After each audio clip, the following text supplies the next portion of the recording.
It's my pleasure to welcome to the stage Vivian Cheung, who's the Chief Executive of Hong Kong International Airport. Thanks, Vivian.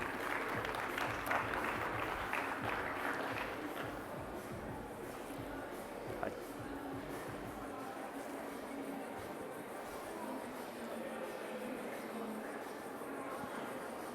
Hi, Vivian. Welcome. Nice to see you. Thank you for being here. Nice to see you. Please take a seat here. And that's your microphone. Nice to see you. Thank you.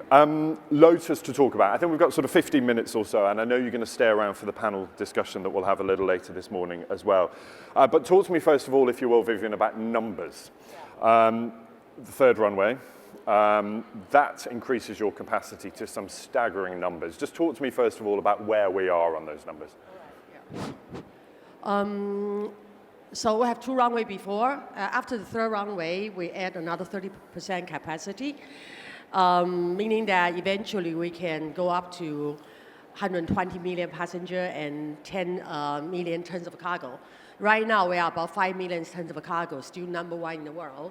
And we like to keep that. We continue to build our capacity. And before COVID, we have about 73 million passengers.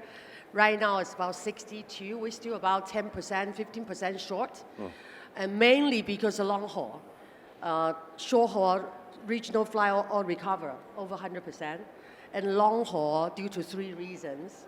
One is the war in Ukraine. And then second is the supply chain disruption. We all know that, especially wide body, delay of delivering.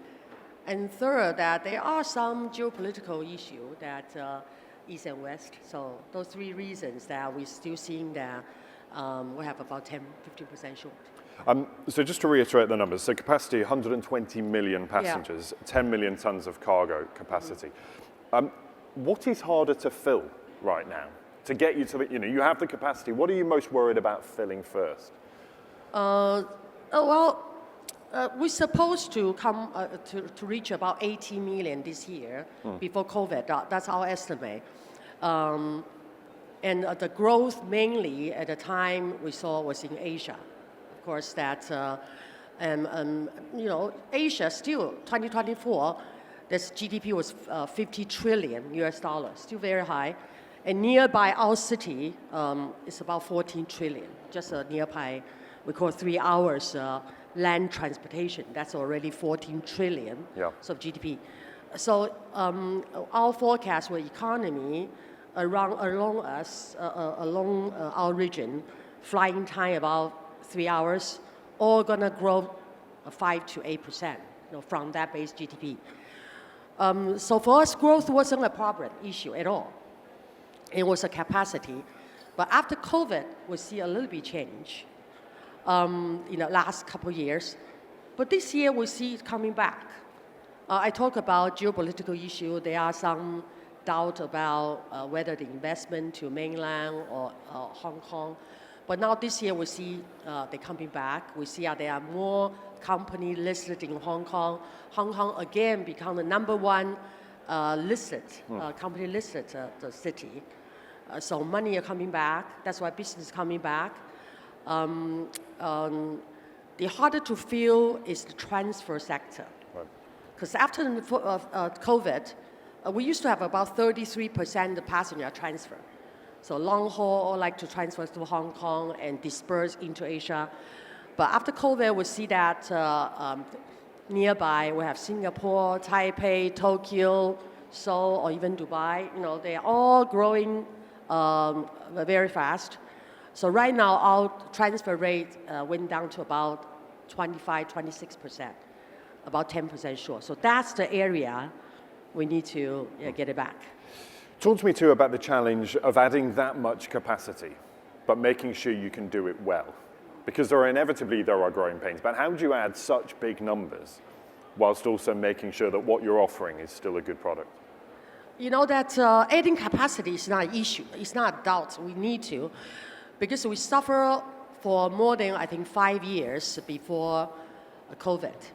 And we add that capacity. Airline knock on our door. When they want to air fly, they can only air fly. And so Hong Kong was very popular. There's no doubt we need to. And when we air, it's one more runway. You don't need half more runway. So that's one more runway. And plus our financial situation was very strong. Even after we built the third runway, we still our financial, earnings still positive. So I think that air that capacity is necessary. And so besides the third runway at 30% capacity, also we build a big terminal to host passenger. We think that compared to some of the newly built terminal, the standard is much higher. Yeah. They allow people to enjoy many more space. If you're familiar with Hong Kong, we all very close to each other, and providing a new capacity terminal, certainly we can have passengers enjoy more in Hong Kong. Speaking of that enjoyment as well, we'll come on to Skytopia, which is Yeah. a big initiative for you in just a second, isn't it? But just rewind quickly in terms of that capacity. Do you ever have discussions then, or real challenges about how you get that balance between cargo and passengers right? Does one ever compete for attention or resource over the other? I think that cargo is important, but however, I think the passenger is even more important. About 50% of cargo are carried by belly, passenger flight. Wide body passenger flight. And many of the airlines want to fly Hong Kong because not only the passenger, they make profit through belly also. And we cannot just fully rely on freighter. So I think that we still need to continue to develop our passenger flight to carry more cargo. Cargo definitely is an air-on benefit to Hong Kong, especially to the carrier. Yeah. You listed all the regional hubs and some of the big competitors in your region. You face a lot of competition there. Yeah. How do you make sure you do it differently? Or why would I choose you and not somewhere else? Well, I think that all the airports know that we need to be efficient, provide top services, and most of all, airline need to make money through our airport. That's important. That's reality, right? So throughout the past 20 years, we have not, or at least that's our effort trying to put on. We're trying to make revenue through other sector. So 65% of our revenue are through non-aeronautical. You talk about Skytopia, that's another project we added in. So through all these projects, we're able to reduce airlines' cost in operating through us. So first of all, of course, we need to create market for them. So nearby us, I mentioned about this 14 trillion of GDP just surrounded by land transportation. So we connect all those transportation for airline, and then we continue to invest in technology to make sure that when an airline operate out from airport, the cost is low and it's high efficient, the margin is high. Should we just talk about Skytopia, if people aren't familiar with what it is? I was looking through some of the plans that you have for it, and I know this is an ongoing thing, isn't it? But as well as passengers and cargo and that third runway, fresh market, Asia World Expo site, sportainment complex, indoor and outdoor sports, marine resort, hotel, piazza, promenade, F&B, transport system. It's not an airport. Yeah, right. What is it? Well, I think we are very lucky. We are right next to a very nice water base. Yeah. And I'm proud to say that for the past almost 30 years, 20-some years of history of the airport, we haven't get any single dollar from government. Right. All self-sustained. And so the business model is very important to us. Mm-hmm. I mentioned about not to solely rely on the profit from airline. So we try to create more non-aeronautical revenue for us. So we want to better utilize with the land and water base we have. So we come up with this idea. I mean, everyone is trying to do more on airport city. Yeah. So Skytopia is the brand name we put on our airport city. So airport city is not just a flight coming in and out or cargo. We utilize this captive market with 75 million passengers annually, maybe more, 80 million. And they want to spend. And we want to create environment for them to spend. And I mentioned that we used to have a 35% of transfer passenger. This year we launched also a product that if you have 7 hours, so I will take you out to Hong Kong to play, right? So eventually when I have a Skytopia all built, if they have 3 hours or 4 hours layover, I can take them to watch a show, have a Hong Kong dining experience, all that. And yes, you're right, this is not airport anymore. We want to build ourselves as a destination. Yeah. So they have a more reason to come to use our airport. This is going to be a 6 years project. We start already about 10 billion US dollars, a lot of investment. Yeah. But then we're going to invest about 3 billion on infrastructure US dollar to make sure that all the roads are connected, and then we attract some of the investors to build.